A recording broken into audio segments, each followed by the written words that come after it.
Okay, I think we are live. Let me get a good to see the chat's kind of blowing up a little bit. It's our Sunday live stream. If you're new to the channel, this is what we do on a Sunday night. Jack Stand Church, talking some foxbody, some car shit with some car friends. This is what we do. Hang on, I got to check this this output. So if you're working on something tonight, I want to. There we go. Let me know what you're working on. If you got me up on the screen, up on the phone while you're, wrenching on your car tonight, let me know what you're working on. Appreciate you guys for stopping in tonight for sure. Got a couple things to talk about, as you can see here in the thumbnail. Yeah, I mean, pushrod or Coyote, why we need to be paying attention. So recently, we have been to multiple shows. Matter of fact, we should have went to FL2K. If it wasn't so damn far away, I probably would have went to that race and had some, run some laps. But the fact of the matter is, we went to Ford Takeover, and it hasn't been a good 2 weeks for me with being sick and getting injured and all this other bullshit. It didn't stop me from going though. You know what I mean? And that's what I tell everybody. You got to seize the moment. You know what I mean? You just got to get out there. You got to get your car done. You get your shit off the jack stands. I mean, we just did a video Saturday with a good friend of ours at the track. We'll talk about that in a little bit. I hope you guys enjoyed that video. So we had some fun with a stick shift event with our buddy Mike Niehaus, and he had the ability to get him into the winner's circle and have something to do with that. But anyway, Coyote versus Pushrod. Been some rumbling in the streets a little bit over there at Ford Takeover, myself included. Unfortunately, the car behind me couldn't make the dance. But yeah, I mean, it's almost like it's turning out to be something that keeping it NA is going to be kind of enjoying the pushrod, the Coyotes. It's just a friendly rivalry, just having some fun. At least, let's be honest, at least it's Ford Motor versus Ford Motor. And that's one thing I can get behind, right? Let's be honest. I mean, Coyotes are undoubtedly the motor of the future, and it's why we need to be paying attention to multiple things, not only Pushrod, but Coyote, whether you're, doing a budget build or you're doing a high dollar build. I mean, there's things that you need to be paying attention to that's just slipping. I mean, time's not in our favor. You know what I mean? So a lot of things to talk about tonight. We got a couple things. We got keeping it NA, 427, the Coupe 2026, the 393, what we've kind of found out. And this week is the last week for our Tremec Point Series. So we'll talk a little bit about that. Plus, I just want to know what you guys are working on. It's a Sunday Jack Stand Church, and I want to know what you guys are wrenching on and what's getting done in the shop. So let me go through some of my chat here. What's up, Heath? Good to see you, brother. Hope Real Teal's getting everything's good to go. Mark Parker, Jim Willer, how we doing? Wounded Fox, Adventures with Super Dave's in the house. Appreciate you guys. We're running that goal thing again tonight, where we get 5 chats. We'll do a hat or a T-shirt for a random person in chat. We'll also be giving away one of our banners too. So speaking of banners, real quick side note, talked to Mike Kidd at because we went from Ford Takeover straight to Bowling Green Holly Ford Fest. He has a package worth, I don't know, I think there's about 12 banners that are coming to us for Tremec. So we'll have Tremec ones available soon again. We still got a few Hanlon ones to give away, including the stuff that he handed down from his shop. So big shout out to Andrew Hanlon too for hooking us up with more banners. And Stiflers, of course, Stiflers. So Stiflers is going to be sending us a big pack of them as well. So happy Sunday to all y'all. Matt Hopkins, HLR Saloon. Appreciate all my usual suspects, the guys in green. They're my members of the channel. So KK's Garage, good to see you. Zach Hackins, what's that? In the house. 4017 in the house. Speaking of which, when we do the hat and T-shirt stuff from the super chats that we do, the 5 super chats, he's the man that sends them out. So legitimately, everybody that's been part of that has gotten their hat or T-shirt literally in a couple of days. So that's something that I like to do on the channel. I don't really make any money on it per se, a little bit. but you know, because YouTube takes their cut. But you know, we get a T-shirt, we get a hat out there to the community, somebody random. So appreciate you 417 for what you do for the community. Adventure Super Day, appreciate the $10 super chat. Hell yes. Coyotes for life, huh? Coyote Racing Channel. So I wonder where that name came from. I'm just saying. Wait, I like it though. I really, really do. I like it a lot. So if you guys get an opportunity, go over on YouTube. If you follow Hanlon Motorsports, Coyote Racing Channel is something that he's starting with Zach. They've got a lot of footage and stuff with their cars, and we're going to be doing some street hits with those guys here in Ohio when they bring it up and get gapped. Yeah. Just kidding, brothers. They're going to probably make at least 1 or 2 trips. I'm hoping to, you know, maybe get the 393 back together before it snows. Might be on a cold night, you know, get those guys to drive up and have, you know, shoot a little film, have a little bit of fun with us. 393 is going to be our next biggest project. We do have a points race at the end of the week, which I hope that all my stick shift friends can come to and enjoy.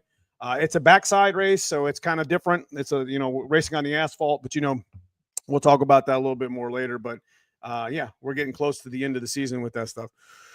Unfortunately, wrenching. Oh, let me go back. I'm sorry. Coyote Racing Channel. So if you guys are on YouTube, you're on Facebook.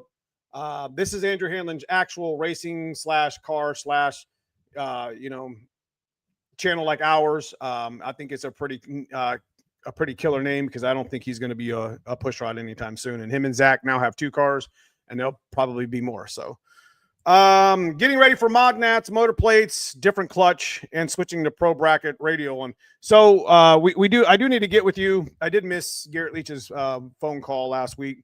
Are you still thinking about the RXT thing, or did you already get taken care of?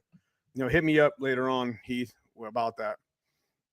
The Godzilla has a stroker kit that pushes 511 cubes and 700 to 800 NA. That would be a beast for NA. Yeah, I mean, Godzilla, the bad thing about the whole Godzilla situation is they went through and I'm not here to deter anybody from buying a Godzilla. If you can get one, just know that they went through I think like a cam lifter problem, like a lifter bore problem for a number of generations.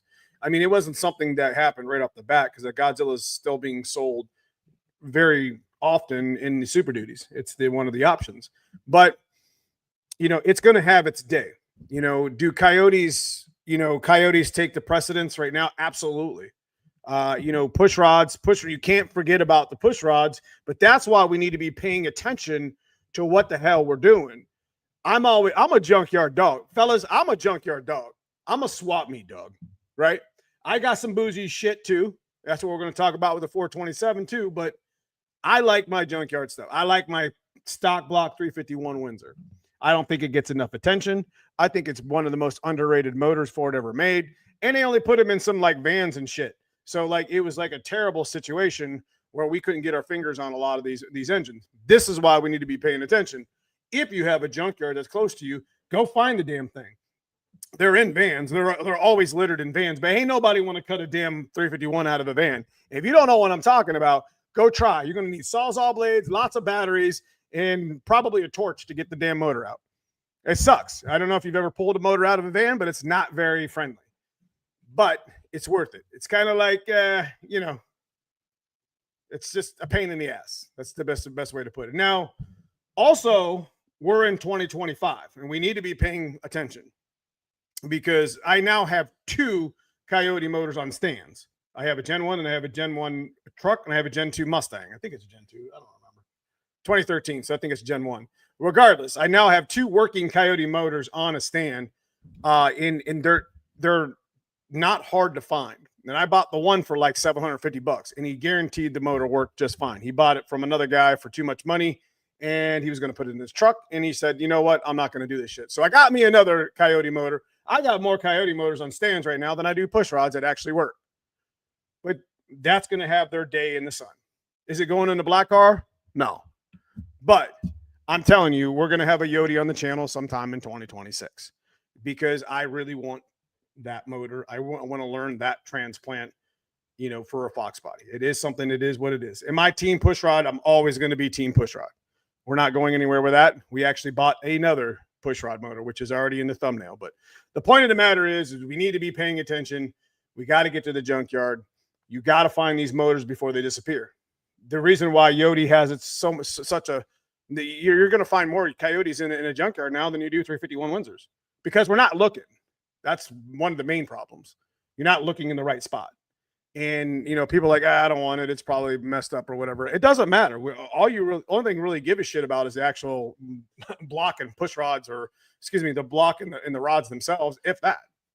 So let me catch up here. We're so proud of you. You know what, man? You kill it. You and your wife, you guys do such a good job with merch. Such a good job. Probably will. Called a guy about a window motor, ended up finding a roller 351 on 3 kit train. That's what I'm talking about, man. That's good shit right there. Thanks for sharing that. Satan isn't that special. Could be a great time. Should be a great time. Been watching on my motor today. Hell yeah, brother. What's up, pimp? Still interested in that. Maybe after the new year. Okay. What clutch you putting back in? You putting that, are you going to run the tamer with the adjustable? What's happening, brother? Long time no see. Hope all is well. I hope you're doing good as well, brother. I hope you're doing good as well. YOTE in the black car would be sick. We did too much work for it to do that. We do. You know, we're going to make, we still have a goal to make like 500 wheel. We're just under that now, but it's kind of nice that you will spend the same amount of money on a Coyote to make 500 wheel, you know, because you got to get the control pack, you got to get the harnesses and such, you know, the key member stuff to switch it over. We've talked about that, and we will revisit that live stream soon, where it's Coyote versus pushrod. What's the actual cost?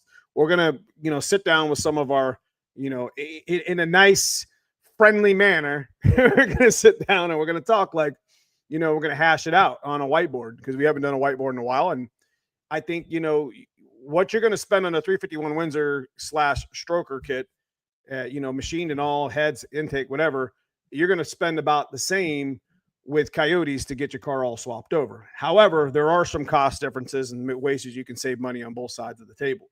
Regardless, we need to be paying attention, because a junkyard 351 and a junkyard Coyote can handle good power before things start going awry, you know. And I don't want to take anything from the stock 302.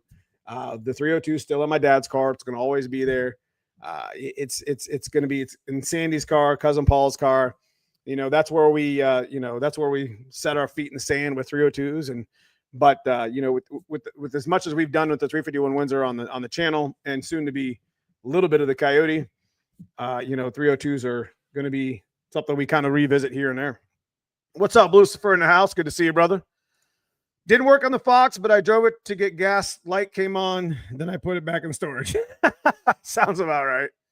Budget Coyote swap would be cool to see. So that's kind of where we're going to go, Mark, when we do decide to do it. Now, consider the fact that we're pulling a lot of our stuff out of the white car here in the next month. I'm getting on Coupe. That's what, you know, we'll just start talking about. Coupe 2026. I've already ordered. I had to order new. You remember we stopped on the K member because we didn't have the spherical A-arms, and I wasn't real worried. I didn't have the time to do it at the time, but we're going to just start on the brakes and the suspension again, and we're going to go right back into. We're just taking everything we have in the white car that works, cleaning it all up, and we're going to reinstall it in the Coupe. White car is going to go back to more of a street car-ish. Maybe not. We'll put one of the junkyard Coyotes in it. At that point, that would be the time to do it. But it's got to be, you know, I got to get into a safer car. We're going faster with the white car, but it's getting more unstable the faster we go. Those torque boxes, like I said, you know, we put that stuff on the channel years, you know, months ago, and the torque boxes didn't look very good. Now I'm finding rips in the floor pan randomly that, you know, I never noticed before.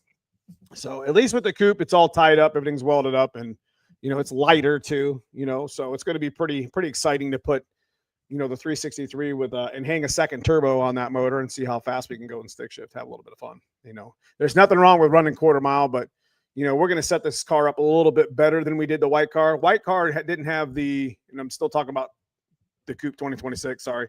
We're getting into the back to the YOTE stuff. You know, the white car wasn't really optimized for what we were doing it with. You know, the T56, on side note, if you're going to order a transmission Tremec, whether it's a TKX or a T56, you got to understand both of those, both sides of the fence have what's called a gear drop. So most normal driving, you wouldn't pay attention to it. But racing, and I sat with my buddy Dan Watts, SVT Dan, at Bowling Green, and we hashed out all the numbers and shit. I really need to have a 266 first gear in the white car.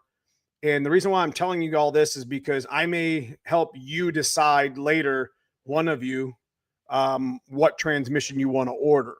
So Tony Politano, a friend of mine, said there's a gear drop on a 266, excuse me, on a 287, which is the close, that's the close ratio.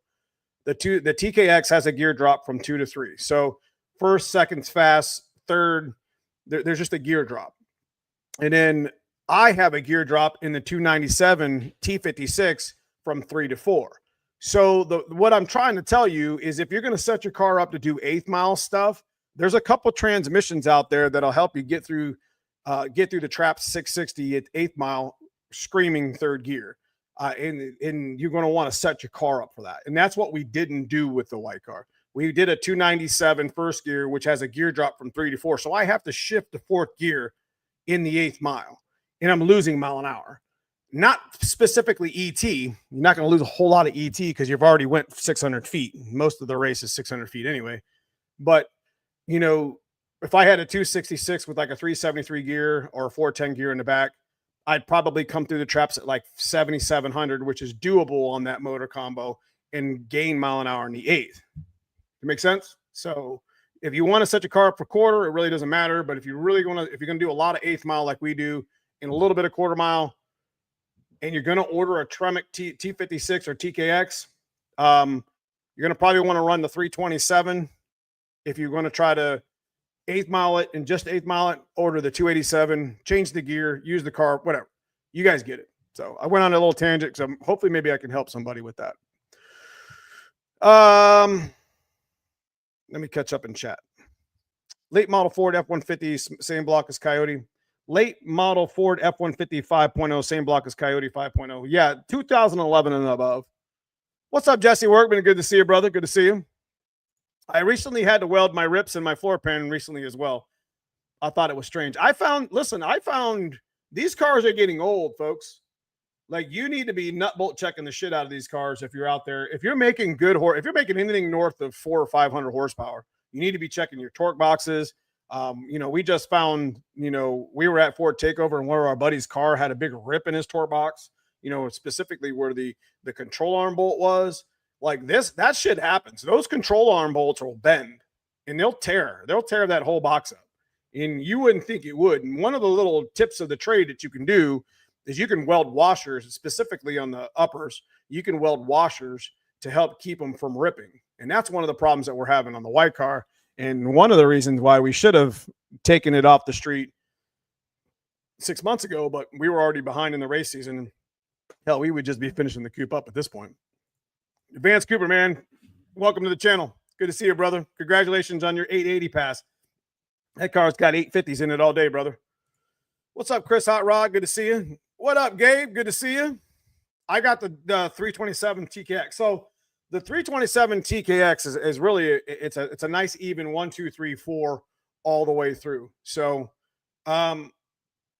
if I was going to be 8th mile racing a TKX, I would probably go with the 287 trans because of the gear drop. And I would come through, it would give me the extra gear I needed. You can't go to like a 410 gear, you'd go to 287 TKX, and you'd be able to, as long as your motor can go to 7,500, maybe tickle 8,000 RPM, you know, you could come through in third without shifting forward to fourth. I don't even think it's even that. I mean, on a 28 tall small tire. Can't beat pushrod motors, 351 or Godzilla, way to go. I had a friend that ripped the floor pan like 15 years ago. Like, I got the weirdest like spot on my car. Like I just need to, I'm just going to take a picture of it when I put the white car up this week to nut bolt check it. It makes no sense to me. Like it's sitting like literally where the back of the seats are. Like, you know, where the passenger floor pans come up. It's like right there. It doesn't make any sense. Almost, it's above the drive shaft. It's almost like something came up and hit it and poked the floor. But what the hell would be there to do that? And besides, it would have to go through the drive shaft or around it or something. And there's no marks there. It doesn't make any sense to me. Stop using your torque boxes, Maximum Motorsport. So we use the Team Z ones, the fully adjustable Team Z ones. You know, the white car is going to go back. You know, if we put a YOTE in anything, it's going to go in the white car. So that'll be the one that'll just make sense. You know, coupe will get the 363 with twins. The black car will stay 393 pushrod NA. We're going to keep it NA. That's what I want to do. That's the whole meaning behind the live stream. You know, Coyote, you a pushrod. You know, we're going to keep it NA. And, you know, they're team pushrod, baby. You know, I think Brutal put out some t-shirts this past week.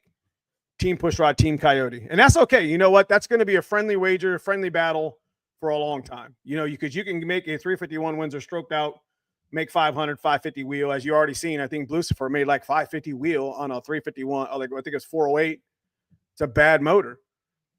You know, and I think Andrew's motor made like 530. I mean, that's cool shit. You know what I mean? That's 302, 14 pounds of boost on 3 kit power 10 years ago.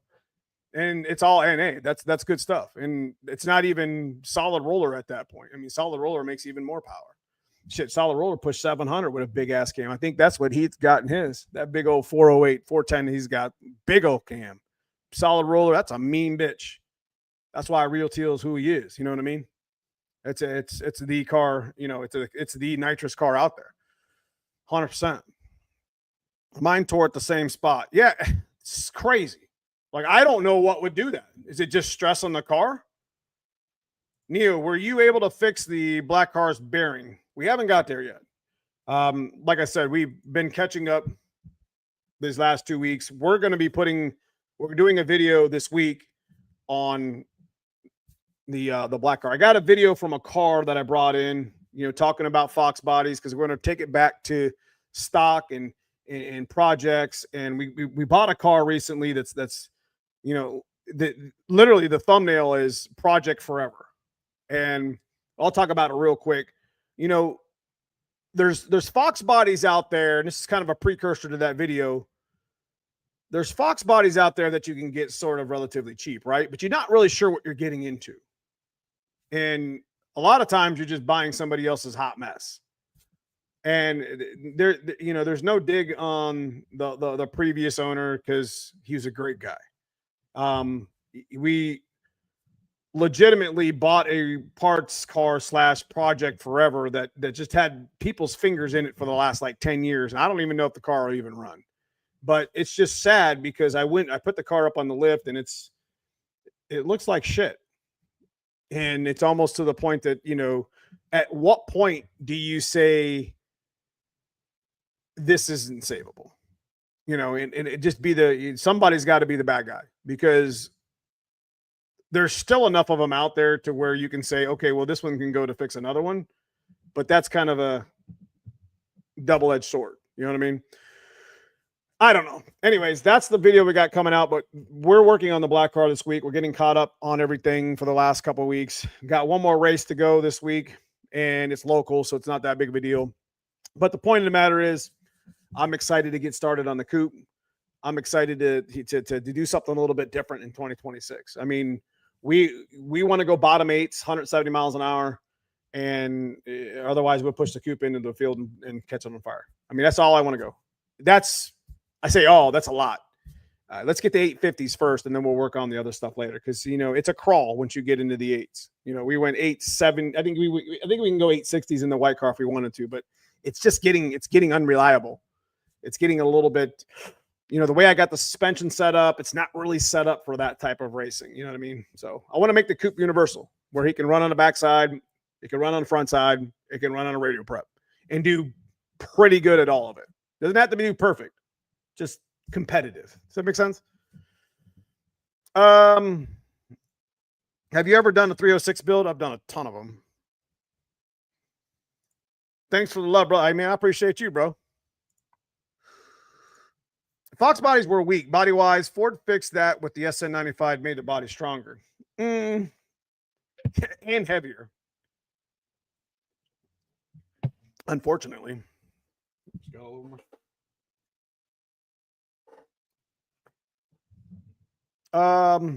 What's up? It's good to see you, Fox 408. But the YOTE does fit New Edge pretty easily. I might try one day. You need to make the torque arm so you'll stop twisting your car and ripping your torque boxes. I'm not ripping my torque boxes. They're just from wear.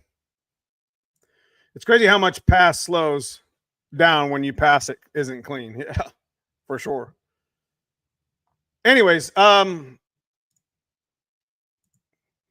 but yeah, I mean, we just got a lot of things going on in 2026, but we got to get the black car fixed. I'm not going in, the weather is changing literally this week in Ohio.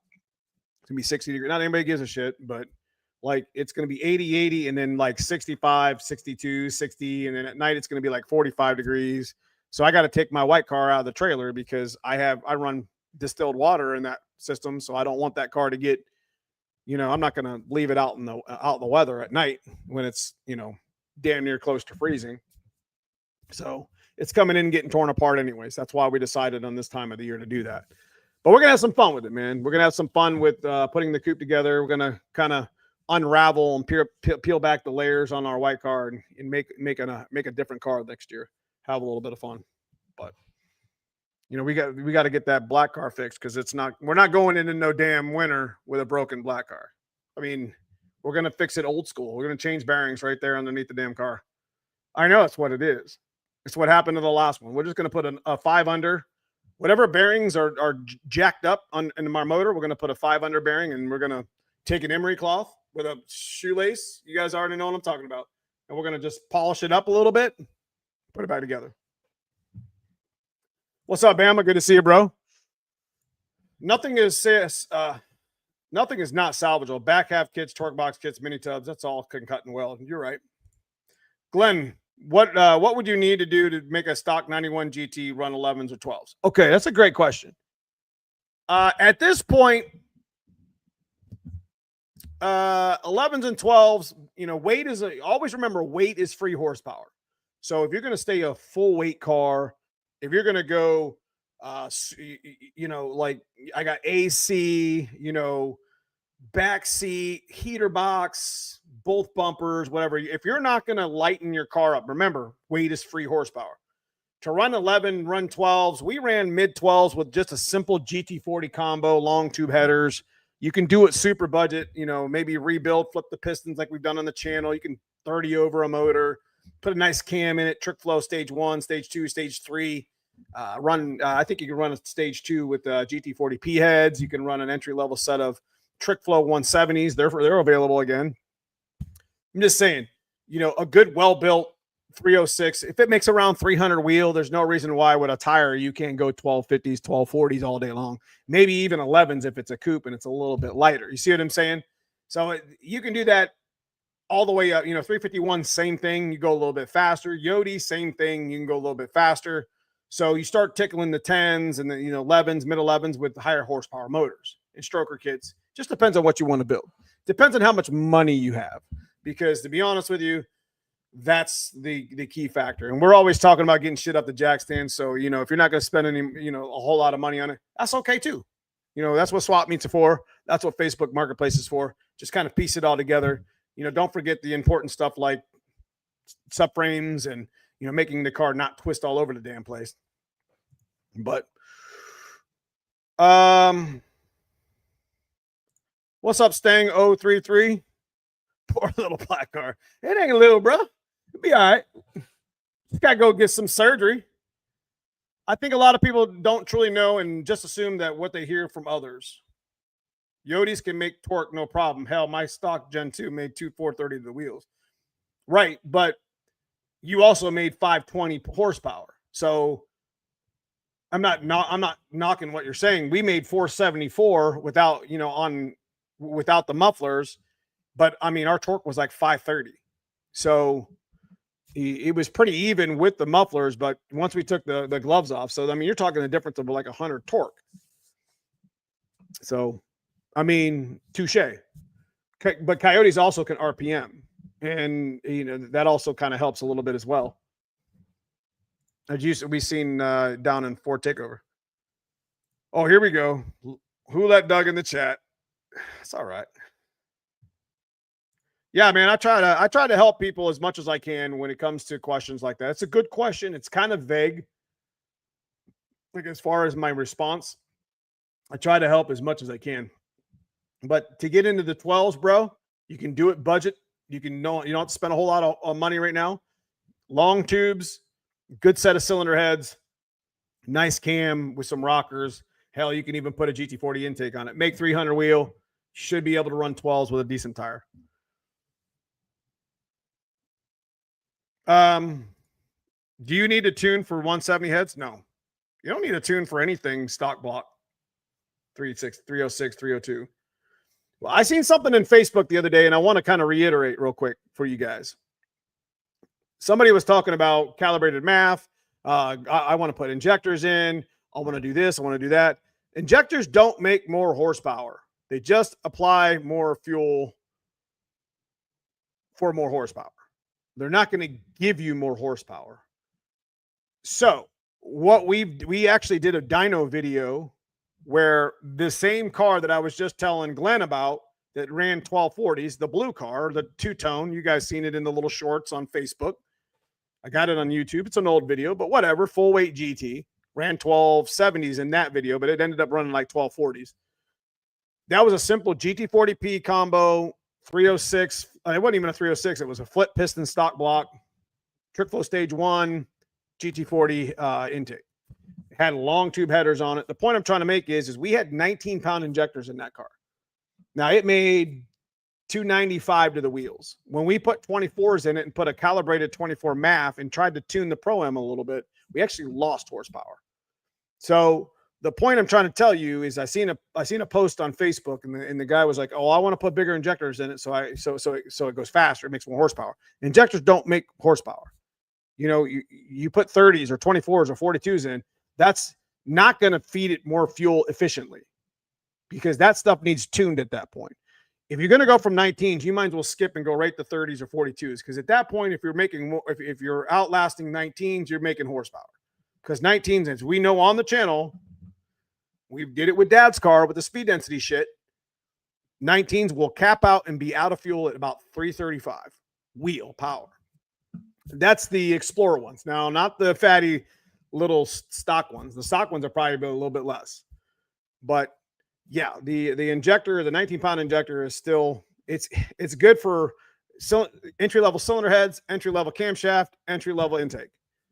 You don't need 24s. You go right to 30s if you get a tune. That way they can tune fuel in and out. So look up the Project Hooligan. So 19 pounds work great on a lot of combos. That's what I'm trying to tell you guys. So when I seen that post, I wanted to chime in, but you know, when you start talking on Facebook or you start arguing with people that probably don't know what they're talking about. Like we legitimately, I got a 7-year-old, 8-year-old, 10-year-old video where we did 19s versus 24s. And I legitimately, for the video, took my 19s out, put 24s in, changed the math. The car made no more horsepower. It actually lost horsepower.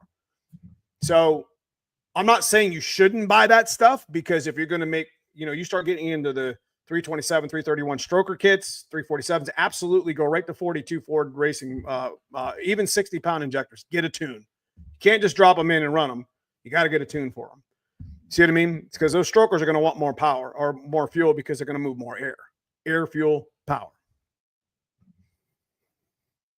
I've got Siemens Deca 60s. That's a good one to have.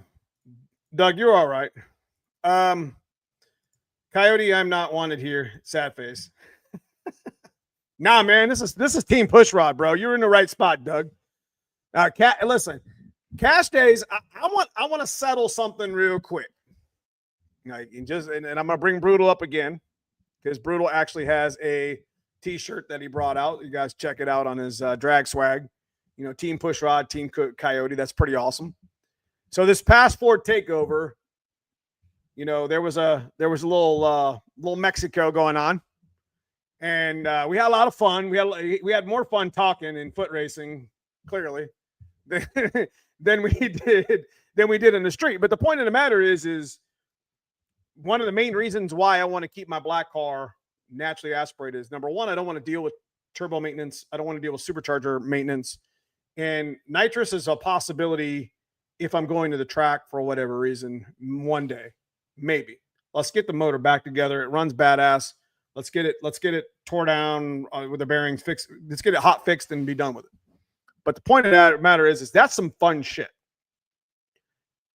That whole scenario was the main reason why I wanted to bring my black car, because I wanted to cruise. I wanted to hang out with similar cars that made similar power and just have fun. I talk about it on the channel all the time. We got a car that makes 1,000. We got a coupe that's going to make more. That shit costs money. That shit has a lot of maintenance involved. That's not something that you can cruise around on any given Sunday, Saturday, or any given show, right? And it's why I tell you guys, nowadays, horsepower is easy to get. It really is. You got to build your car, and you got to build everything else behind it. The axle, subframes, weld the damn thing up, cage it. You'd be surprised in how much adding 200-pound cage, your car will actually go faster. The point of the matter is it's miles per gallon. End of story. Whether you got a Coyote motor in it, you got a push rod in it. As long as it's a Ford motor in a Ford car, I'm all right with that. And I'm not hating on the LS, because the LS is a bad bitch. It's a bad motor. You guys already know. But so isn't the pushrod 350, which I'm pretty sure a 350 strokes out to a 408 as well. They have their own kits. So regardless, we got motor selections in our Fox bodies that can be Coyote, Godzilla, Terminator, GT500. You can do whatever you want. There's too many options out there. You know, and what the fun thing is having the push rods versus like the Coyote motors. It's a fun thing to have, because there's a lot of them. You see what I mean? There's just a lot of them. And it's just always remember we're on the same team. You know what I mean? But we're just having some fun, and I like to be part of stuff like that. You know what I mean? That's that gains interest to me. You know what I mean? And it's not to go out to try to be the fastest car on the street, because I definitely never will be, but just to go have fun. You know, I told you guys, when this shit stops being fun, I'm gonna put a car cover over it, and we're gonna be done. We're gonna be done with it. We won't be done with YouTube. We'll never stop making content. When it stops being fun, I'm done with it, right?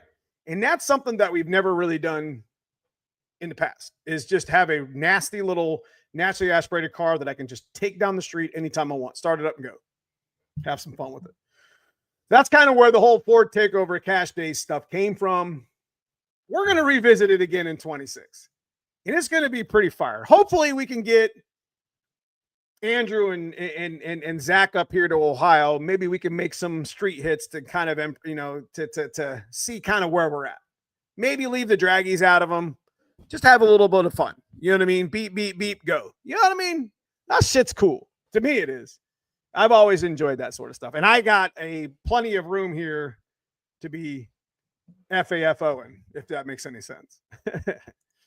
The new batch of kids on Facebook that goes into Fox bodies in the last year or two will argue nonsense with you. Yeah, that's for sure. And that's okay. You know, I think we've set our foot in the sand long enough, you know, here with our channel and in our presence on the net. At least I would hope that we kind of know what we're talking about. And I've experienced it. I'm just not something that I've read or seen on a video. I've actually taken cars apart. We've actually dynoed them, spent money and time in our life doing this shit. So we kind of know where it's at, you know, and what stuff will do and what stuff won't. Can a TKX bolt up to a Coyote? I think it still uses a 4.6 bell, if I'm not mistaken. That might have been answered. Kyle, what's up? So am I crazy thinking 80-pound injectors would be enough for a turbo 408? It's not enough. You might, okay, for 80-pound, it depends on what fuel you're running. E85? No. Nope. If you're running pump gas 93, I don't even know if I would run pump gas 93 on a turbo 408 because number one, you already have pretty good compression. So number two, if you run pump gas 93 with like a 110 octane mix, because that's where I used to cheat back in the day, even though it's a little expensive, it was just a recreational car. Ended up being about, I don't know, $6 or $8 a gallon, which wasn't terrible. Kept it from detonating. You can get away with 80s up to about 650 wheel, which turbo 408 will see 650 wheel and 10 pounds of boost. So keep that in mind. I'd go right to 210s, 160s, 210s, because you're gonna need to tune it anyways, Kyle. So I go right to 210s and tune fuel down. That way you're never out. Neo, count my car in next. I know, baby. I dug you on the list, bro. Lucifer, me and you, and Brutal. Have a little fun. That's what it was supposed to be this year. 500 wheels. Got to make 500 wheels. We got Zach. We got Andrews coming out. You know, we got a couple other ones, a couple other Coyotes. Have a little bit of fun. Even on Brutal's t-shirt, Coyote is behind the push. That's right. Rich Tremmick makes an aluminum bell housing that will allow you to. Yep. McLeod does as well. I think McLeod has an aluminum bell, if I'm not mistaken, Hanlon. I think that's one of their specialty bell housings too. That's an aluminum SFI, if I'm not mistaken. Andrew, I guess I didn't see my post tagged you in Pushrod. Oh, hell yeah. Yeah, I was bummed when you told me the black car was down. I was looking. Listen, we're gonna figure it out. We're gonna fix it. It ain't that big of a deal. There wasn't any metal in the actual oil itself. I seen zero, but it was in the filter. So maybe the filter caught a majority of it. We'll check all the bearings. I'll clean some stuff off. We'll polish some shit up. We'll throw a 5 thou under, or whatever. Half a thou. 5 thou. That's too crazy. Half a thou. Let me rephrase. And then we'll just put it back together. I'm not worried about it. So did you guys want to, I'm going to go ahead and cheat, even though this is one of the videos that's coming up this week, because we're getting caught up a little bit. I did a video yesterday. I'll probably do another video of Bowling Green again, because I want to really kind of hit on the stick shift shit that's going on in Bowling Green right now, or at least with the old NMRA style. So we're going to talk about that here in a second with stick shift shit and Tremec points. Anyways, I got that video. I got a video from Vibrant Mufflers that we put on the black car, because right before the black car kind of started making noise, we put the mufflers on. So if you guys want to hear them real quick, I'll throw it up here on the live chat. I know you will, but that's one of the videos we're going to do. And we're going to leave the vibrance on there. We're going to fix the motor, and we're going to do that video again against the other ones. So it's our first shot at a set of 3-inch flow, not blow through, but straight through mufflers. We're going to do a handful of those in the next couple series once we get this car done, maybe even in the snow. Like, I don't really give a shit. You know what I mean? It's just swapping mufflers and hearing them on a 3-inch. So if you guys want to hear that, I'll throw that up real quick. I know we were kind of interested in that. And I want to make due diligence to Cassius over at Vibrant. It's been a while. Those mufflers were given to me over a year ago, and I want to make sure that I do him a good solid. And Vibrants do sound pretty good, especially when you rev them up. They might be a little bit quiet because they're straight through ish. They're not like a chamber where it's like hitting a wall. Like, what you need to understand is, like, the chamber mufflers sound really good, but they do come at some of a loss. We did figure out that we lost about 18-ish horsepower. What was it? We made, 457, and I think we made 472. So whatever, 15, 16 horsepower when we took the muffler off. I saw 30 pounds of boost. Jesus. I talked to Kenny Sean today. He's going YOTE in his black car. Cool. That's cool. Have you ever come across one of the Mexican 302s? We did. We have one. McLeod is for a T56. Okay. Thanks for that. McLeod does have an aluminum SFI with a titanium liner. I have one. I haven't installed it yet. Okay.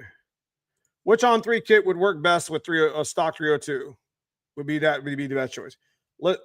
On3 came leaps and bounds in the past 10 years.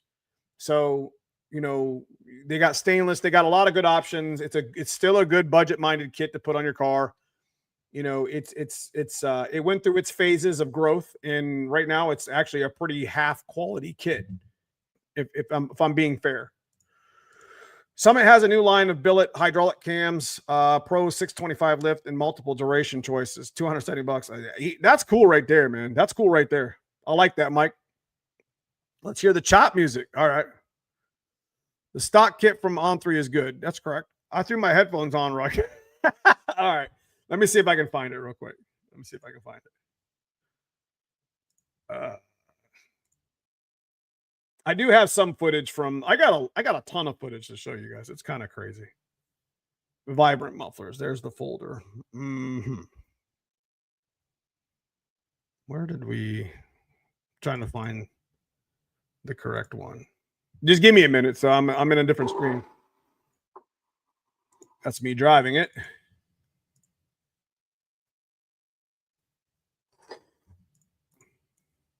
So I'm kind of cheating showing you guys this, but I don't really care.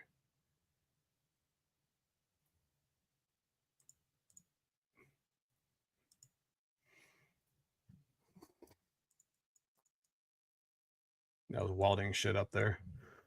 Where is the footage?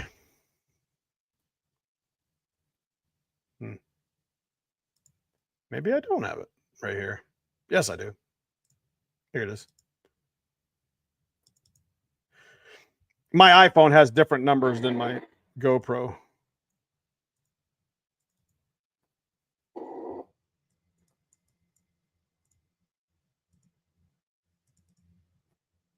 See.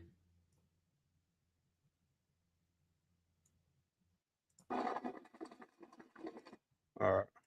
Here we go. I didn't get a whole lot because I couldn't 7822. Let me come back to here.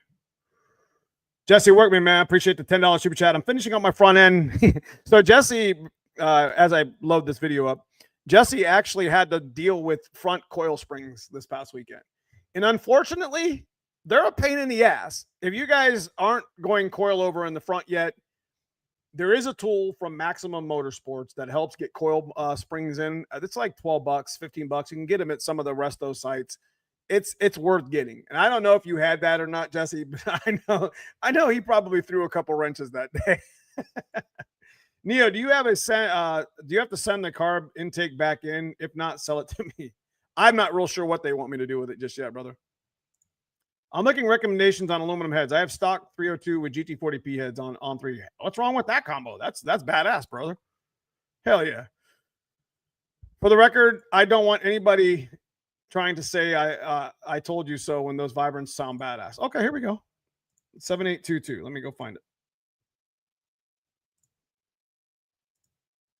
I didn't get, like I said, I didn't get a whole lot of footage because I took it on the street afterwards, and that's when we came home and found a problem. If you know what I mean. They can hear the sound of it.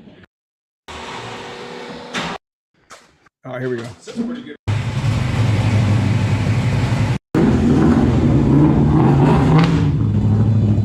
You can hear the rasp.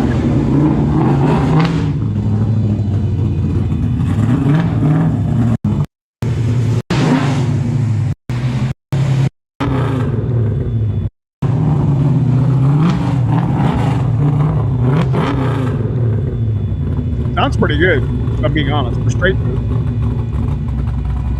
Thank you. There's your vibrant. That hits pretty good. That hits pretty good.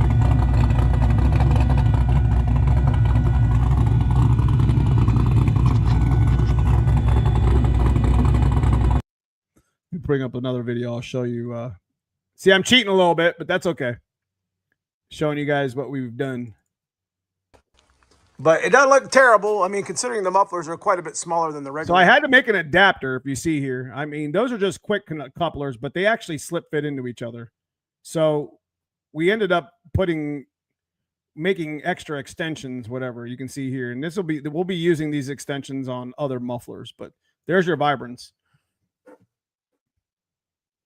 So This is right before we had a bearing start to make noise. Sounds killer. Wait a minute.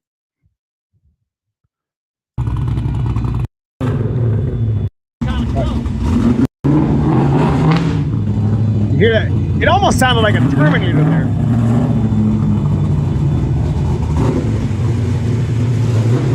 So again, these are the 3-inch vibrant straight through. I don't know why I backed all the way. Now, if you remember, the FDs were real choppy.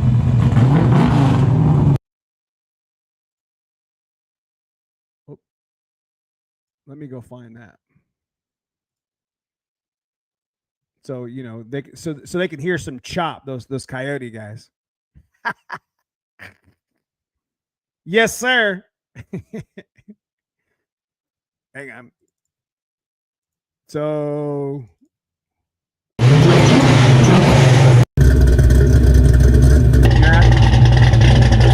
FD.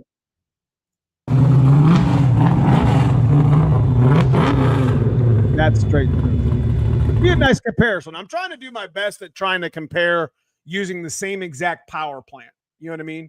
That way you can get a real good idea at the highest level of like 3-inch exhaust, 1 3/4 headers, long tubes, big cylinder heads, nice 600 lift cam. You can see what these will sound like. You see what I'm saying?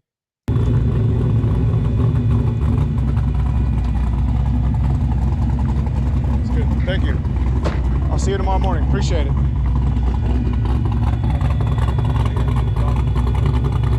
That hits pretty good. That hits pretty good. Yeah, Yotes can't chop. I don't hear any Coyote Racing Channel now. Yeah. So that's your vibrant. I wanted to share that with you guys. So, and just to, I really like the FD Max.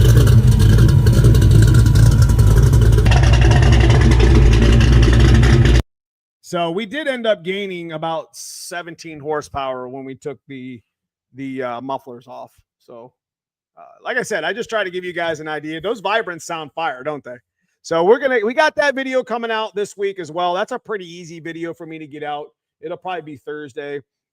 Then we're going to follow that up this weekend with what happened to the black car, but we're also going to be fixing the black car in the same time. So it's like bad juju. It's like every time I go to the damn track, something happens to my black car. It either tries to kill me and put me into a damn wall, which we fixed the anti-roll bar. So next time we go, it'll go straight.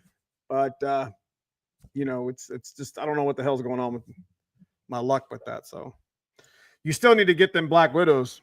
You will thank me. There's definitely we're going to be doing all the mufflers. We're going to be doing as many as we can. I was installing E-box drag springs and they're taller. The Maximum Motorsports tool is for holding lower springs. Oh, okay. I didn't know that. I see a multicolored fox in the background of that. So when I was telling you guys earlier about a car that we just picked up, it was that one there, that one right there with the red bumper. Unfortunately, you know, I'm sorry, I keep messing with it. Unfortunately, that car is legitimately Project Forever. And is that something that we're going to tackle on the channel? No. The best thing that could happen to that car, to be honest with you, is to get stripped down to its shell and somebody takes it and starts from scratch. Because there's a lot of things that you're going to have to strip the car down to anyways. I mean, it legitimately needs a frame rack, through the floor subframes, torque boxes. It's not rusty. It's just whooped. It's just whooped. So it's like a soup sandwich. How many cars do you need? Stop hoarding them all. Is that like 101? Yeah, I got a lot. Now we don't have 100 Fox bodies, but we have a lot.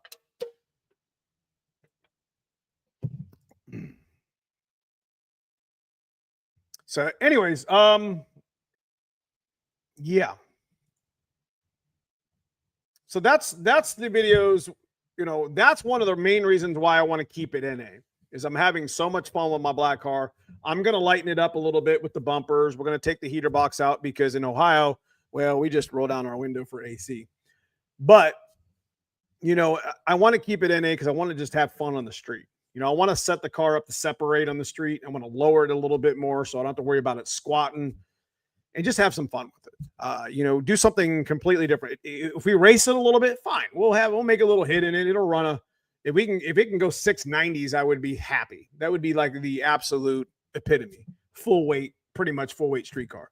I mean, if we take the heater box out, I think it's 40 pounds, 35 pounds. If we change the bumpers, which the rear bumper and the front bumper, I mean, you're going to lose some weight there too, but I'm going to put tubular stuff on. So it's going to be stronger. So it is what it is.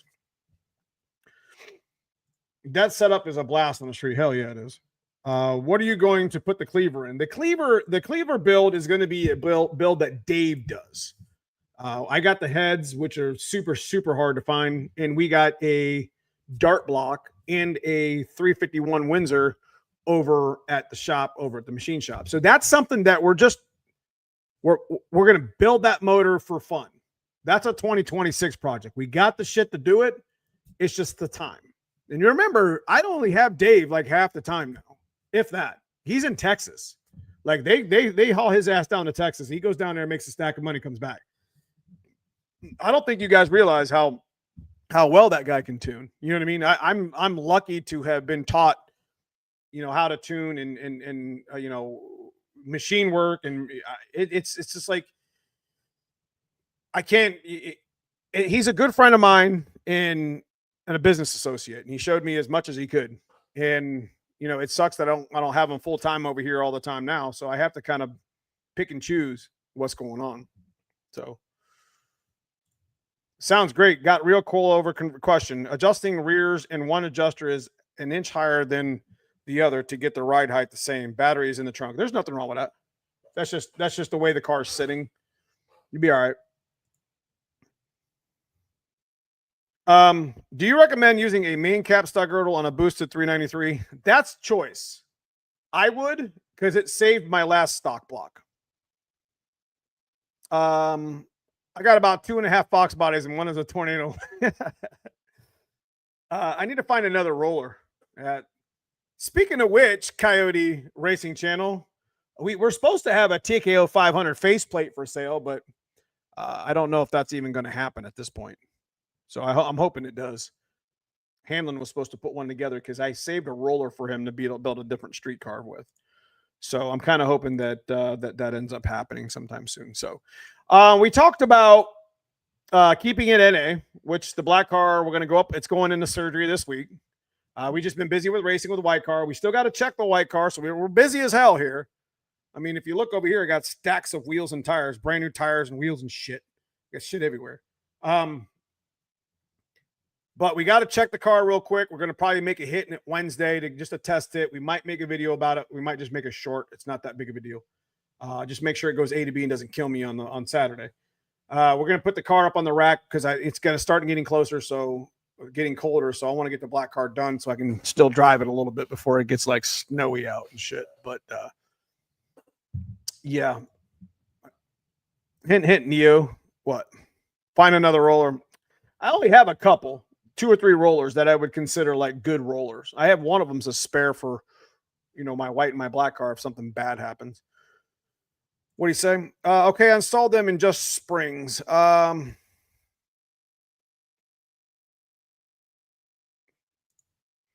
been busy, fool. Come on, son. I'm trying to waffle that bitch. Let's go. So we talked about, like I said, keeping it in a 427. So we talked about the coupe. The 393 timeline shouldn't be that long. We're going to put it up on the rack, make a video of it. We're going to drop the K member.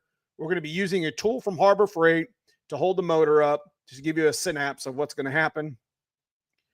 We got to change the struts in the black car anyway, so we're going to buy some because these suck. These are old and shit, and that car's just, yeah, they're blowed out pretty good. So we're just going to get another set of strange 10 ways, or maybe even the Viking Berserkers, or even the Warriors, something we can throw on the black car and have a little bit of fun with it. But while the K member's down, we're going to pull the oil pan off because I've never done that type of repair before like that. where you pull the K member down. So we're going to try something different. So we have to take shit apart. I don't want to take that apart.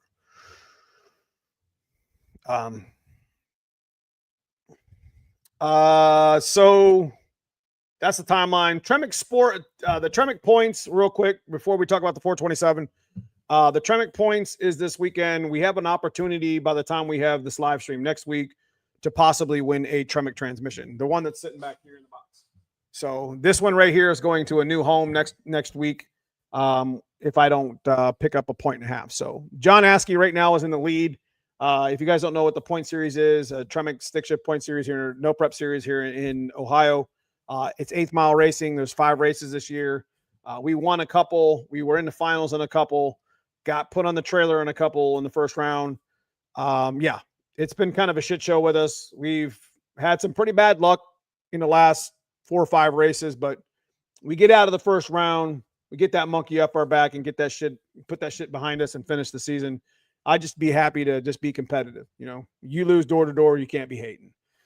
Anyway, I wanted to talk real quick about SGMP, South Georgia Motorsports Park. We will be going to South Georgia Motorsports Park in the spring. It's not official yet, but this past week at the Bowling Green, past 2 weeks at Bowling Green Stick Shift Point Series, Tremec put up $4,000 or $3,500 transmission and $1,000 cash for the pro class, which we were 3rd qualifier in.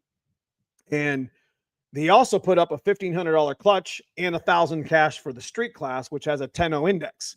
So keep your guys' ears. And you know, if you stick shift race and you're near a 10.0 index, which is pretty cool, it's not all that difficult to go 10.0s with a good Coyote setup or even an entry level. I mean, those cars were going 1030s and 1040s, 1050s, whatever. I mean, there was a couple Coyotes that were right on the number. But the pro class was, you know, mid low. There was like 6 cars there that were 8-second cars, and it was really fun to race with those guys. Skylar Hardy ended up losing, or Skylar Hardy and Mike Niehaus were in the finals. Skylar Hardy was printing 880 tickets, doing super well with deleted. Mike Niehaus, that's what happened this past Saturday. We found a swap meet turbo. Long story short, Mike Niehaus always, I mean, he's been 8.0s, 8.18s at like 170 in that car. Twin turbo, 331. Did a little video on it Saturday. You guys should go watch it. Long story short, he blew one of his turbos up. And he was done Friday. And I said, listen, I'm a swap meet guy. And I went over to the swap meet and there was a bunch of parts that I bought. Well, a handful of them. I said, dude, there's a little turbo over there. It's a little 7068 over there. That'll fit perfect on your twin here. And he went over and bought it. I said, if you buy this turbo kit, Mike, for $800, because the guy wouldn't sell just the turbo, I will sell this kit before you leave Kentucky. And that's exactly what happened. Our buddy, Andrew Lukanov, there was a bunch of people that were interested in it. This is a little cheap, put together on-3 turbo kit.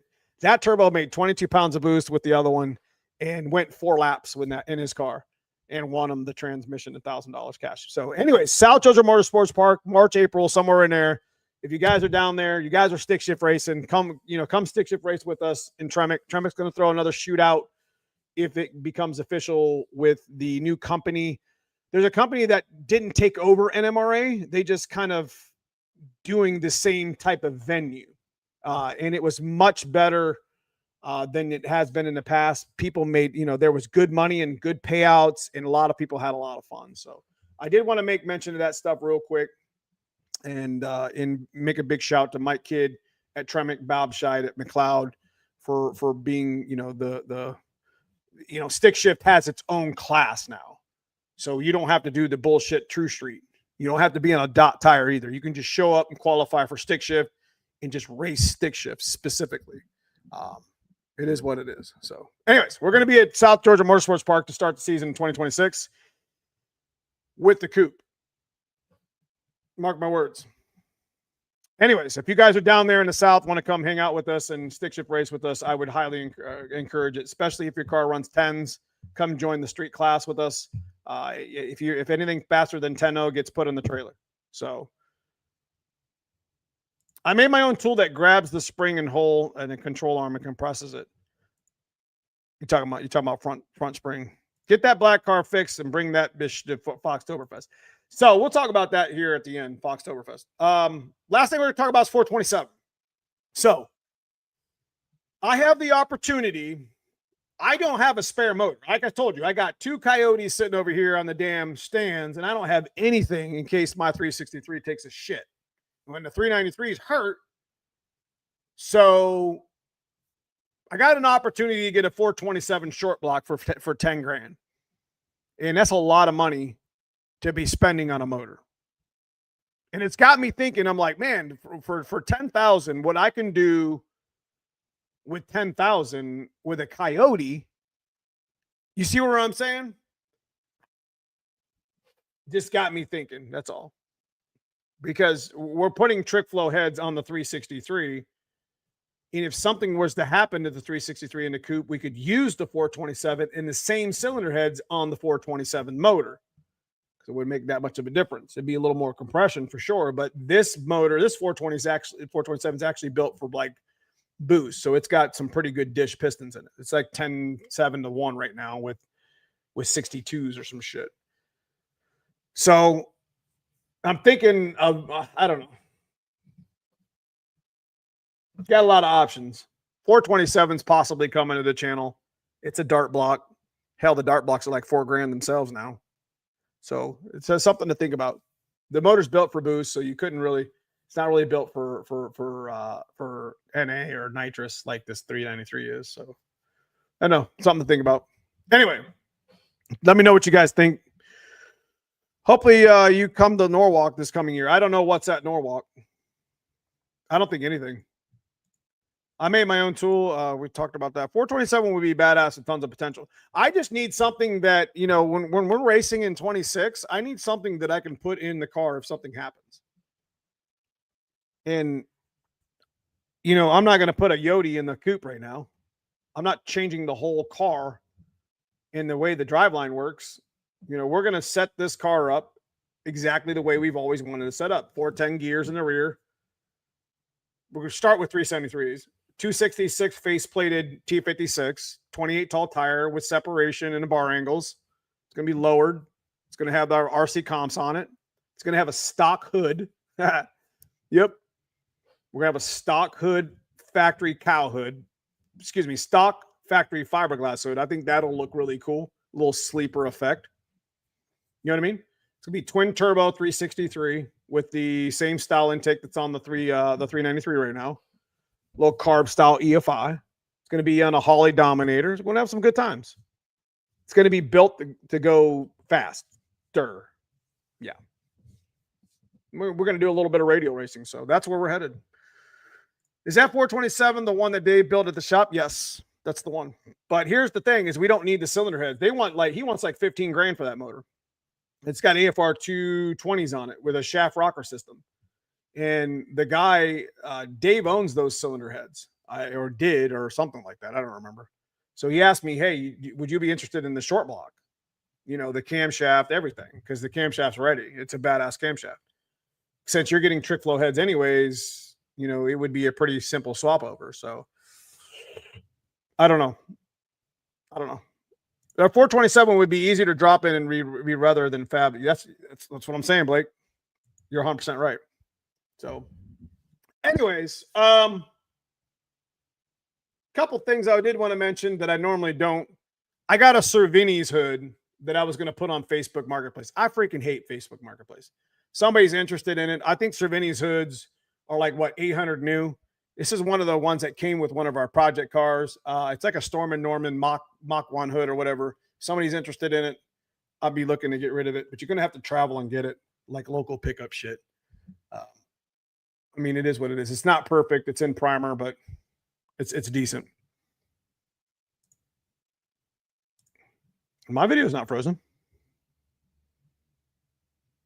Anyway, we got a banner to give away. So I did want to make mention that Cyborg, I think you probably have your banner by now. I think all my merch is good. What are we up to on our goal? We're at $35. So I think we need to hit 50 to do this hat t-shirt.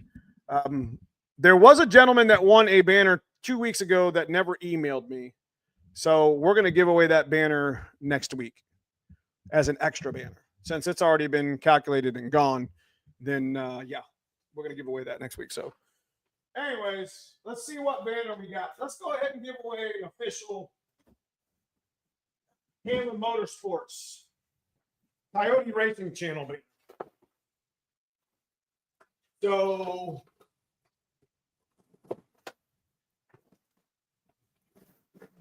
stuck together. All right. So big shout out to Hamlin. We only got about 3 more of these banners left, Andrew. So shop swag, hashtag Hamlin. Let's make it happen. Banner time. Someone mentioned the Godzilla stroker kit. It looked it up. It's on sale right now. Low price is $68. The stroker kit or the whole motor? I have that one already. Good luck. Okay. I need a new banner for the shop. Well, some people would need that one. So like I said, big shout out to Hamlin Motorsports for what they do for the community and the stick shift, just in general. They give away a lot of stuff. They've given away thousands of dollars already just this year, and just gift cards to the channels on Facebook, or excuse me, on YouTube here, my channel and several others. So anytime you need something, that him and Zach are killing it over there. They're busy as hell. They're always running a sale. Sometimes, we got November coming up, Black Friday stuff coming up, Cyber Monday, whatever. There's going to be some deals going on. So if you're getting ready to do some stick shift shit, those are your people to do it with. So yes, sir. Anyway, hashtag Hamlin. And just because Hamlin's banner is getting sent away today, $32K for the motor. Jeez, oh Pete, man, no way. I'm gonna give Hamlin that choppy chop. What do y'all think?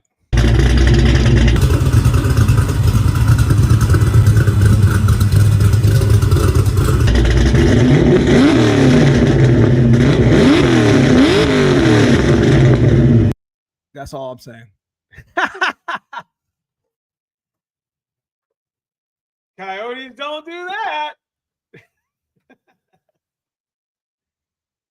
Oh, man. You knew I had to send it, bro.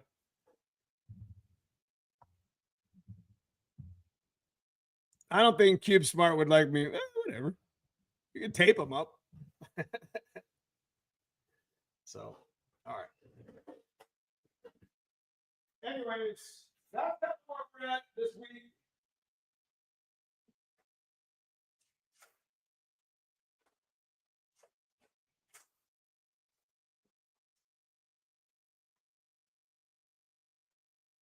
Nothing fancy. Well, we got a lot of work to do.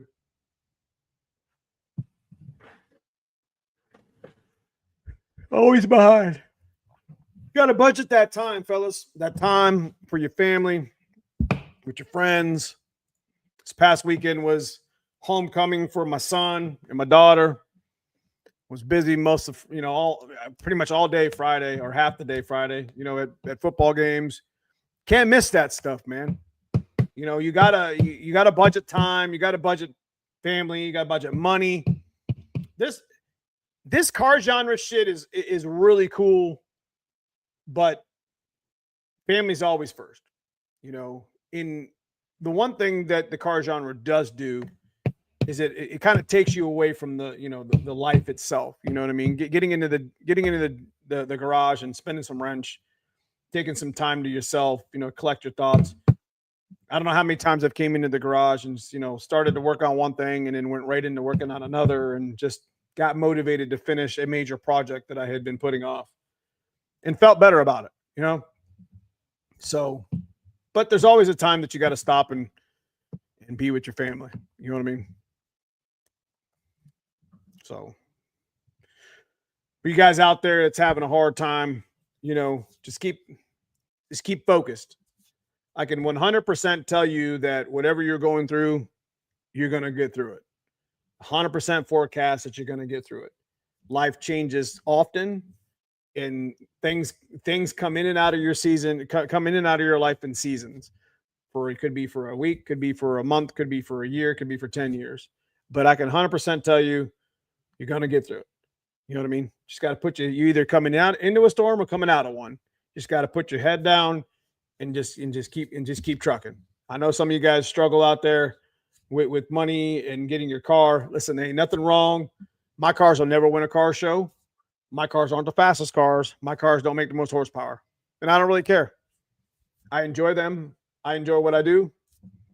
And I appreciate you guys for listening to me ramble on a Sunday night and during the week in my shitty little videos. So I love y'all. So, all right, let's give this shit away. Again, next week, we're going to be giving away a second banner because the other person didn't email me. So we'll have a couple of banners to give away next week. I love doing this stuff, man. I love giving back a little bit to the community. You know what I mean? All right, here we go. Maybe we'll get a gift card. Maybe not. The Last Cyborg, congratulations. It's hang another one up on the band. Hang another one up on the shop.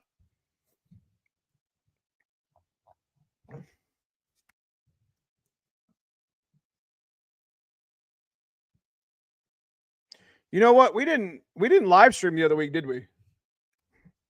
Y'all want to give away another one? We'll give away another one. I got an extra one here to give away.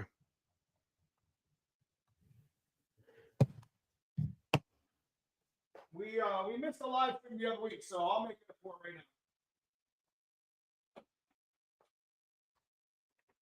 now. How about an OG McLeod? It's a big one, bro. Damn. This thing like, you know, I'm like 6'7", and this is like 8 feet long. All right.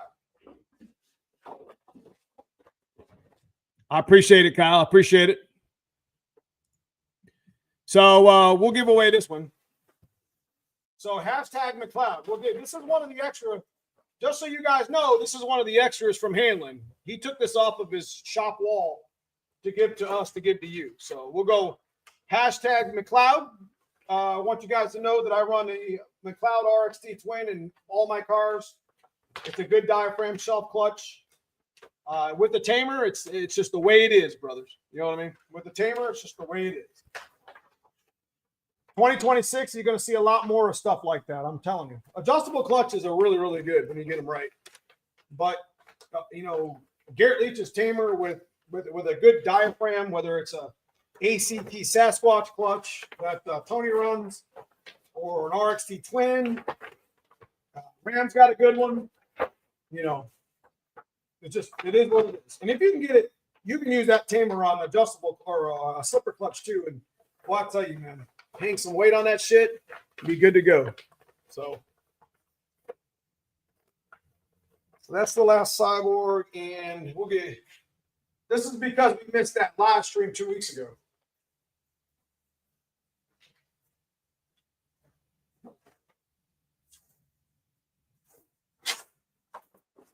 Oh. It unfolded.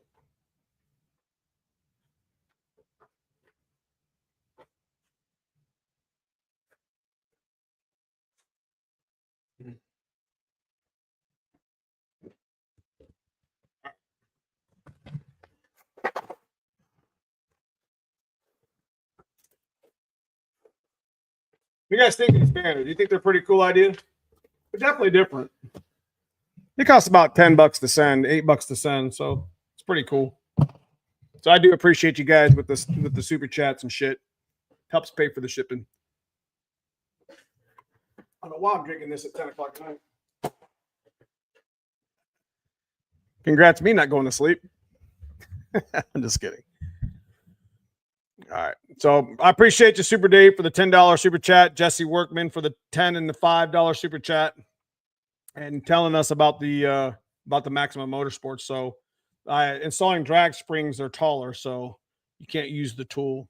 HLR Saloon, appreciate the $9 super chat. And Kyle, appreciate the $10 super chat. So we're close enough there. So we'll do something next week on the on the live stream. So let me go ahead and give this McLeod away.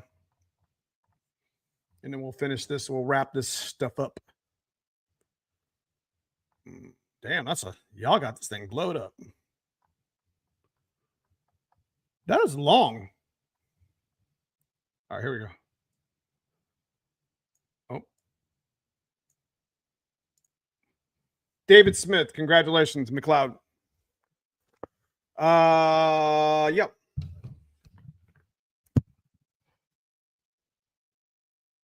So if you win, make sure you send me an email at neomustangs@hotmail.com.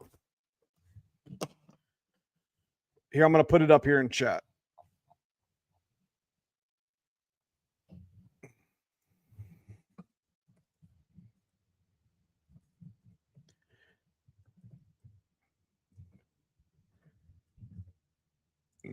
That's where you want to send it. And I always appreciate you guys' emails. You guys be emailing me about, you guys email me with some of your builds and shit. I do appreciate that stuff. So, hell yeah.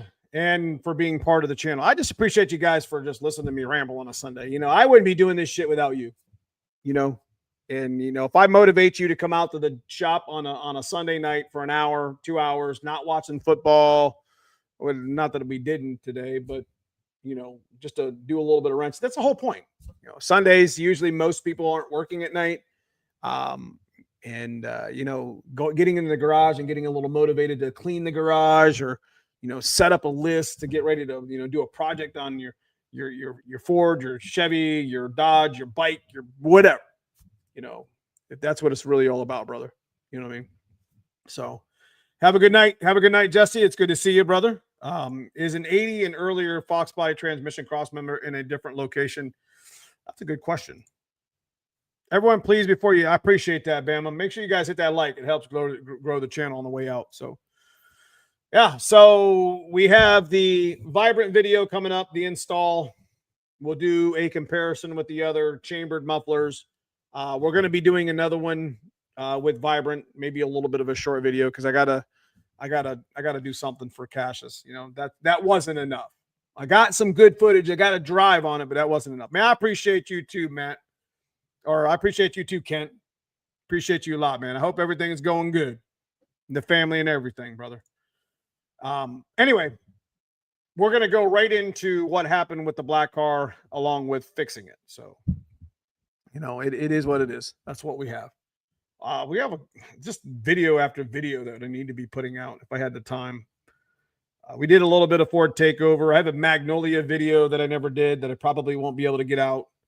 Holly Fest, we're gonna go. You know, I just got to sit down and do them. So we're not gonna have super edited videos the next couple of videos. We just want to get them out and get some information out to you guys that we've been on the channel. So,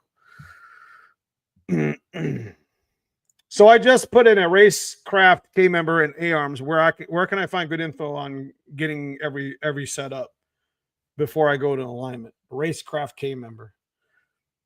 I'm not really sure, Jimmer, to be honest with you, bro. Racecraft K member. I don't think I've ever installed one of those before. So what do you guys think? Coyote, pushrod, is it in the future? We'll see. We will see. Neo, there's a super clean 88 turbo 5-volt AOD. It's a non-HO with a different firing order than a Fox. I have a cam on the shelf I can put in. Any idea what can take what it would take computer-wise? I mean, you could try one of the speed density Mustang computers. It might work. You'd be surprised at how universal that stuff is. You need it is what it is to your favorite thing. I mean, it is what it is, brother. Just like I tell you, man, we either coming into a storm or going out one. And, you know, sometimes you just sometimes life is just, it is what it is. But I can 100% tell you that life changes and time changes all the time. All the above, dude. There's time and a place for everything. You're right. 100%.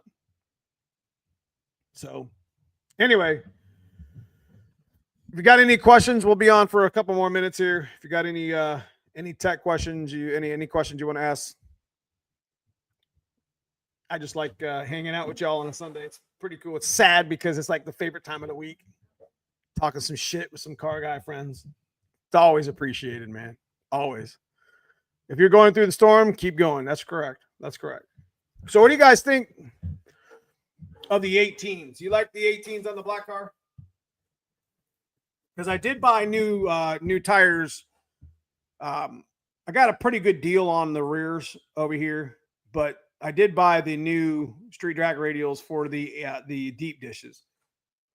I like the way the car sits now. This is where I'm going to try to keep it at and just put a bar angle in it during the, we still got to do the caddy brakes. We want to do that. That doesn't take very much to do. There's a lot of content that I can do on this car, and we're still going to do that with the coupe. The white car is just going to go to sleep for a while. It's not because we're mad at it. It's just because it's just not its time right now. So what do you guys think of the 18s? I really, really like the 18s. And I fixed the driver's side tire was on I have 10.5s. The driver's side tire seems to stick out a little bit further on the other ones. That combo looks great on the black car. I think so too. I think we're going to stick with the 18. The most part is the rear tire got warped. Any specific index plate needed for QuickTime Bell? I need to do mine to get my motor dropped in. Index plate.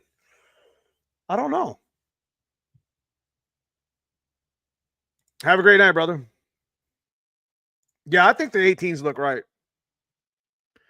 Scat or Eagle stroker kit or anything else. Let me just put it this way, Scotty.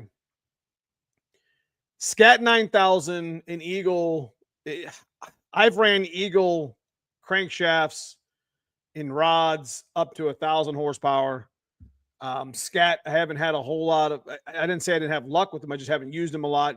Both companies are good. They both offer budget minded, middle class, or not middle class, but like middle priced. And then they have a high end shit too. So good companies stand by their products. They try to put products out there that might not be as good as the good stuff, for a reason. So you can get you into the hobby and get you whatever. So it all kind of depends on how much horsepower you want to make and what you're going to do with the engine. So both kits are great kits. It's tough to tell you one way or the other because they've been around. Scat and Eagle's been around for so many years now. They make good shit. And they probably will have very good customer service in case you ever had an issue. How many foot-pounds do you think it would take to spin over a short block with pistons and rings with a cam in it also? Shouldn't take much, brother. Why? The caddy brakes take a little more work than you think to get the rears to pull the same amount of ratio. Well, I'm only going to run drums. Like all my stopping power is going to come from the front of the black car because we ain't trying to go 170 in that car. Like the most that car hopefully going to see is maybe 125, maybe 130 in the eighth or in the quarter if we ever run it out in the quarter. Most street racing's eighth mile, 330, eighth mile anyways. So, we hit 100 mile an hour. That's fine. You know what I mean? Neo, does anybody sell 351 shorty headers that will work on a 302X pipe? I think BBK shorties that we have do. I think they bolt up the same way. Check that, bro. Rear tire looks badass. It's just it's a 330. It's a 315 35 18. It's the same size as that's on the 10.5s. I have torque box reinforcements and adjustable control arms. AR anti-roll bar going in. Hell yeah, it's a good idea. Adjustable control arms. Do yourself a favor, Caleb. If you can manage it, call up Team Z. They have brackets. We put them on the white car. Get the anti-center, whatever. They're adjustable lower control arm brackets where it has like 4 holes. Get them. And well, if your axle's coming out by chance, get them welded on, get them done, and get their Team Z bar. Get that Team Z bar that welds up the axle. Can I use a cam with a 110 lobe separation on a boosted application? Yeah, absolutely. There's no reason why you can't run it. I mean, is it going to be as efficient as a 112, 114? No, but it'll work just fine. Fast, reliable, and cheap. Can't have it all, 100%. Scat holds up to my abuse just fine. So there you have it. You know, we're talking about the world's fastest nitrous car who makes God only knows how much power, 4-digit plus. So there you have it. I have the caddies on my front with skinnies. I think you have to run at least the 17-inch wheel to clear that brake. Pull plugs and spin. Yeah, pull the plugs. It's a good idea. Check your earlier comment. I'm sorry. I must have missed it, Caleb. What's your thoughts on E303 versus B303? I would go B303. Let me tell you why. Little do you guys know, if you look up the durations on the original, I'm not talking about the Summit shit.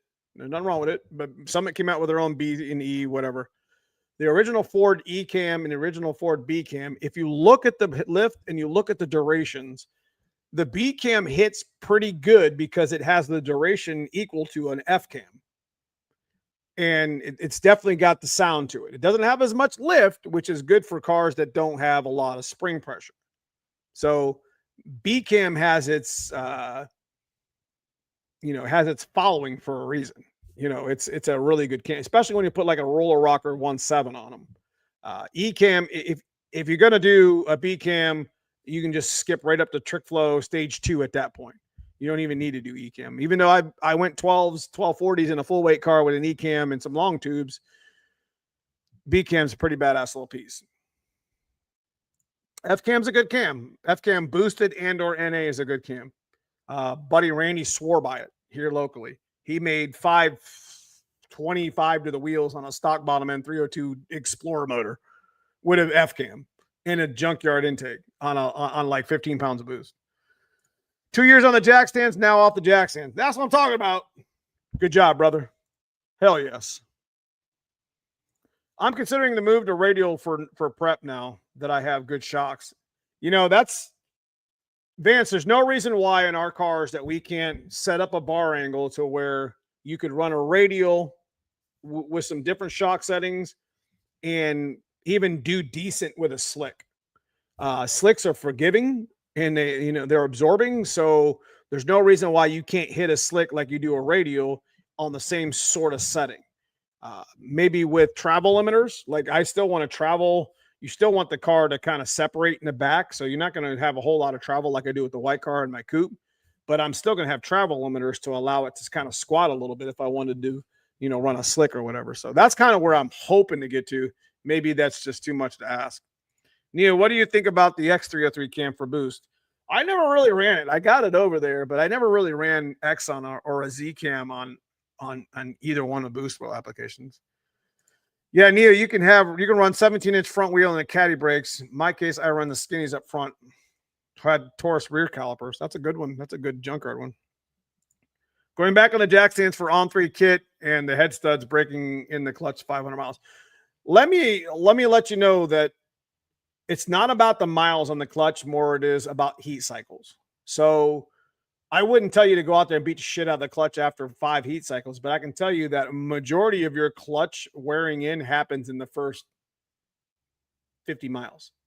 So they put 500 miles on most of their clutch wear-ins for one thing, for people to just put them in and go beat the shit out of them. They don't have to warranty them, but two, heat cycles, they figure, you're going to drive 10 or 15 miles every time you start the car. Rule of thumb, 10 heat cycles is a perfect braking period.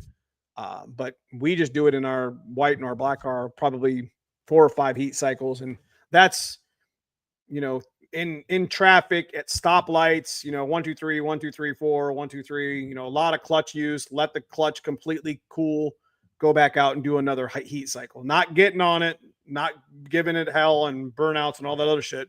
But after about the 5th heat cycle, you go out there and give it a pull wherever it's at and make a clutch adjustment and be done with it. That's the best way I can put it. Know what I'm saying?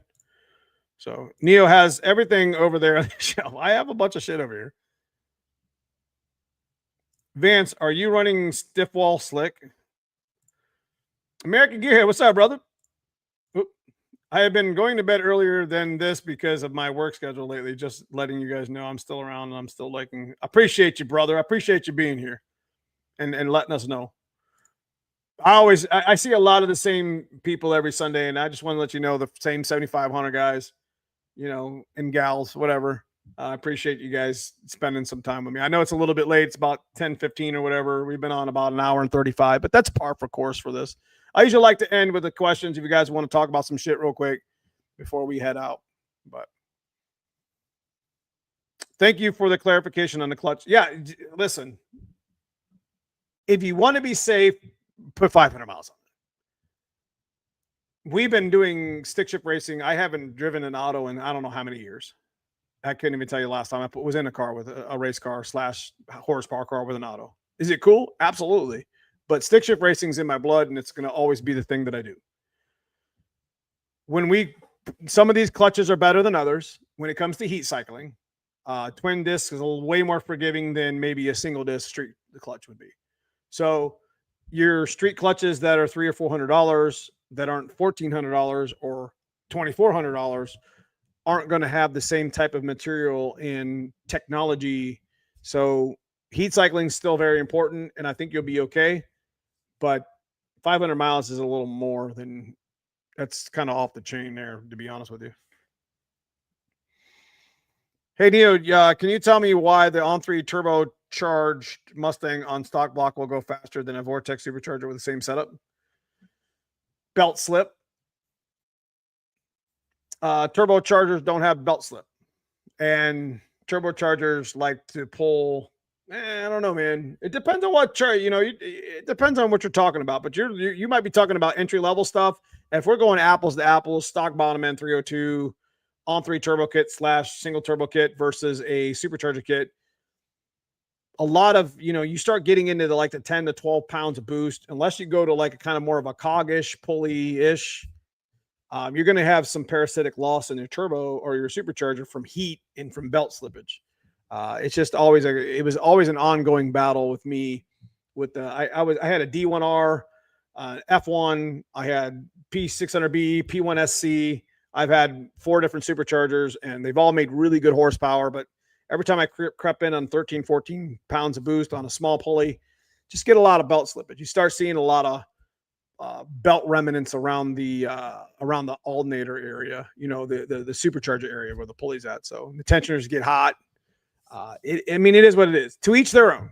I'm not saying they're not a good setup. They always will be. Superchargers are making a comeback, if you ask me.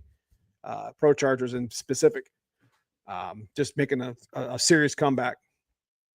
A lot of belt driven, or cog driven / front mount ones is what I'm talking about. Instead of having some sort of big belt that runs it. So hope that helps. 70 thumbs up. Hell yeah, guys. The Vortex takes power to drive it. So a turbo head in 10 pounds, you need 10, 15 pound pulley for a Vortex. Like he said. Cog drives are it. So that's one of the issues that one of my friends recently had. How would my Power Stroke turbo work? It wouldn't. It would take forever to spool it.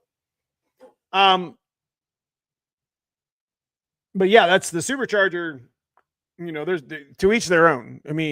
What my buddy just recently found out that, you can make good power with a supercharger. Absolutely. But belt slippage comes into play. And you got to listen to this guy here too. Gabe's been around the game many decades. Supercharger puts pressure on the crankshaft. Plus the bigger the supercharger, the more it takes to spin it. But great on all out race engine. We won some small tire with a new Vortex V30 last weekend. So there you have it. Are you cog drive or are you just belt? And nitrous, man, let me tell you, man, nitrous is, building a nice naturally aspirated little hitter like we did here in the black car. Building a good naturally aspirated lobe sep 110, 108, 13, 12 to 1 with 100, 150 shot of nitrous it's killer. You make 500 wheel with a naturally aspirated car and throw a 200 shot on it, 150 shot on it with a little progressive controller. I'm telling you, there's something to be said about that, because at 500 wheel, you're still running 10s, You know what I mean? You put a shot of nitrous on it, you know, you can go 9s with it, you know, with mostly motor.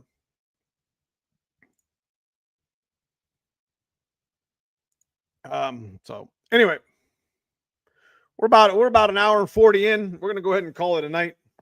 So big thanks to Tremec, McLeod, Stiflers, Handler Motorsports, Viking, Trick Flow, just to name a few. Anderson Ford Motorsports.